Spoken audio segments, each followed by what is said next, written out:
I hate to leave a cliffhanger like this, but I promise you this. It's about to get real fishy next video.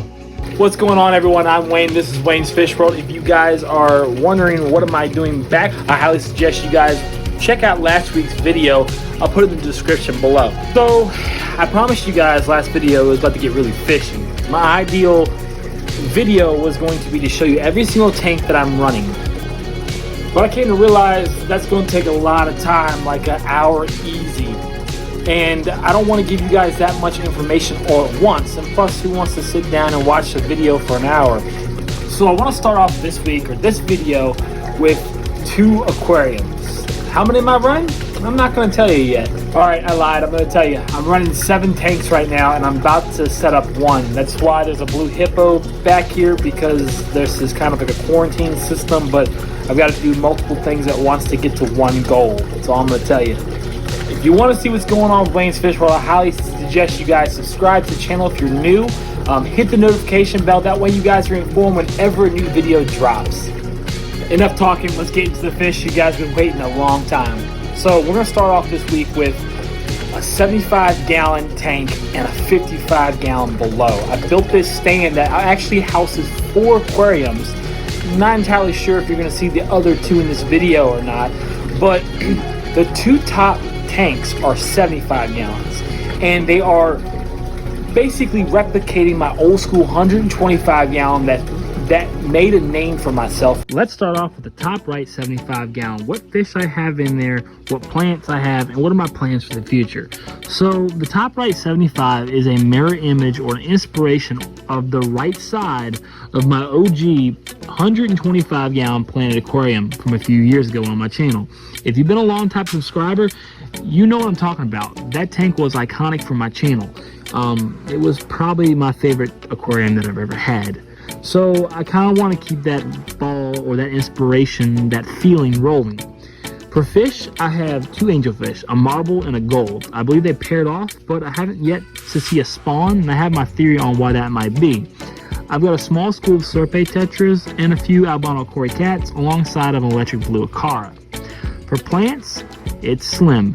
Right now I have 2 species of Encanadorus or Amazon sword plants, and I've got a valley of jungle valve. Alright, let's dive into the bottom right 55-gallon aquarium. When it comes to fish, I've got a school of neon tetras and a harlequin rasboris. I've got a handful of dwarf gouramis, either it be the flames, neon blues, or the powder blues. I've got, oh boy, what do I have in there? 5 cherry barbs, all male. I chose males because of their bright red colors. And later in this video, you guys are going to see me introduce more fish to this tank. Now for plants, it's simple, and I've got a lot of planting to do in this tank. As of right now, I've got a couple different species of cryptocorinum, either it be spiralis, lutea, green, bronze. I've got hygrophila species in this system, and I've got 1 species of sag. And there's Bjorn. You know the meme with the cat? Well, there he is. Let my body do the work, work, work, work, work. You don't have to go to work, work, work, work, work.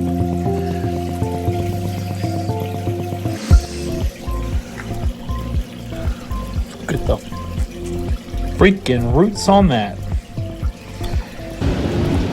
You can see the difference between the stuff that was grown immersed, meaning above water, and the new growth, which is submerged, that's below the water. And just look at those roots, man. Like, that speaks volumes. Swords are famous from eating from the roots, and I got some algae on this plant that I need to get rid of.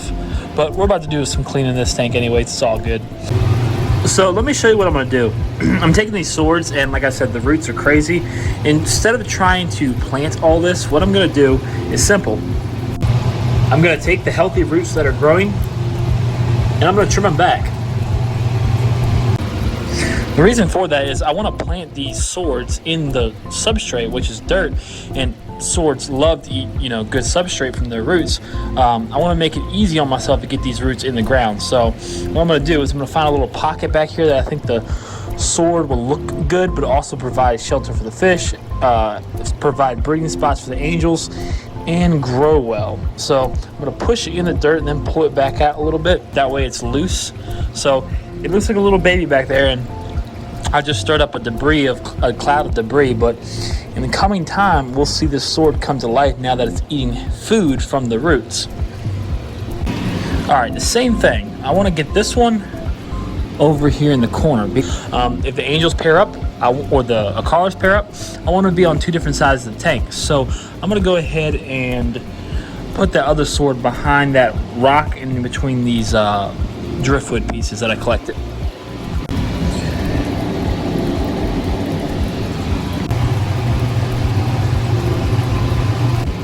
All right, so just like the other one, I went ahead and trimmed the roots up. That way it can regrow, kind of like getting a haircut. Also with a haircut, this dead stuff here, you want to go ahead and remove that. That way the plant takes its energy and sends it to new growth that's coming up in the middle, and the plant can continue to grow healthy. All right, so look around here, look at the aesthetics, think about how it's going to grow in the future. I think right here will be a good spot, right in the middle. And I can add plants later and accent them. So yeah, there's that sword back there, and it's still a baby, but in time it'll grow and it'll make these corners pop. Another thing I need to do this tank is change the filter media. Now, what I do is I rely on my hang on the backs as a mechanical filter, right? My tank itself is set up biologically to sustain itself. Water flow is the key. They're not that dirty, actually. Actually, you know what? I'm going to stir this tank up and then change these.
I've got to go out in the town today to do a couple errands, and of course I'm gonna go look at fish too, right?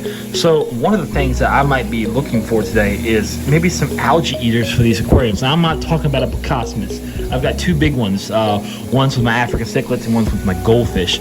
But I'm getting my tanks back together, and you can see they're nowhere near ready. It's step by step, little by little, bite off as you go. But I need to get a fish that is gonna go ahead and tackle this glass. You know, seeing the algae on the glass really isn't a problem because it's showing me that nature's taking care of the water parameters that I'm not, but at the same time it's not pleasant to the eye, so I want to cut back. I think a few bushy-nosed plecos in this aquarium would do well.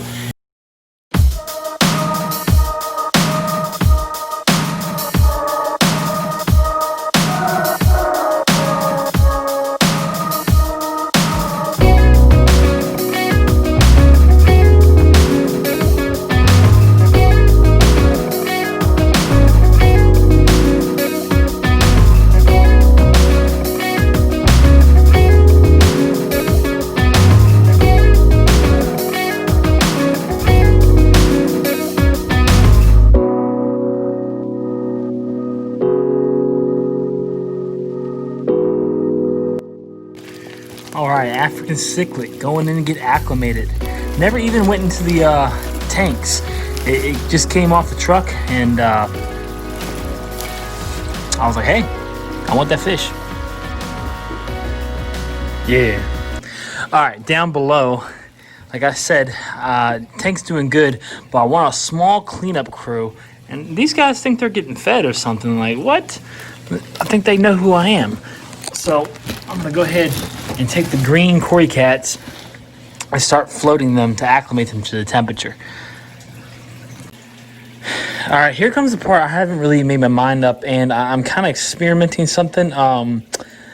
Got 2 Bolivian rams. Now, my angels are always hiding this tank. I've got the electric blue Acara. I might add another one of those in here. So I think I'm going to add another Acara, and I'm going to add another type of ram into this tank. So what I'm thinking, this tank's already got a lot of colorful fish. I'm thinking about putting the Bolivian rams down here. Now, when I was selecting them, I believe I got a male and female. If I remember how to sex them, I haven't housed these or kept these fish in years, so I'm a little rusty. All right, I do want to give a tip. I always say this in my videos when I introduce new fish, but some of you guys haven't watched my videos in a long time because I haven't been around, and some of you might be new. But it's always smart to feed your existing fish before introducing new fish, because have you ever heard of the expression hangry? When you're hungry, you get hangry. I get like that.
Unfortunately, there's only so much content I can fit into one video without dragging it out too long. Originally, I wanted to make one video per aquarium to catch you guys up to speed, meaning I've got 7 tanks, and I'm also currently developing and planning one as we speak. So that would be 7 or 8 videos that were dragged out into detail. Now, I want you guys to leave in the comments on what you want to see. If you prefer to see 2 tanks per video, let me know. Or if you want to see 1 video per tank, I'll go that direction from now on. So whatever gets more likes or I see more of, we'll go that direction. All right, so that's going to wrap it up for this video. One more thing though, in the comment section below, go ahead and list some plants you would like to see in these 2 aquariums that I just showed you. I've still got a lot of tanks that I haven't even begun to show you, but I still need to do a lot of work on these 2 tanks. They're nowhere near done. So in the comment section below, definitely let me know what you want to see. Maybe we'll do an unboxing video. I can share that with you guys. If you guys want to see what's going on in the future of Wayne's Fish World, definitely stay tuned by hitting that subscribe button, hit the notification bell so you'll be notified when a new video comes out. Other than that, I've been Wayne with Wayne's Fish World. I'll catch you guys later.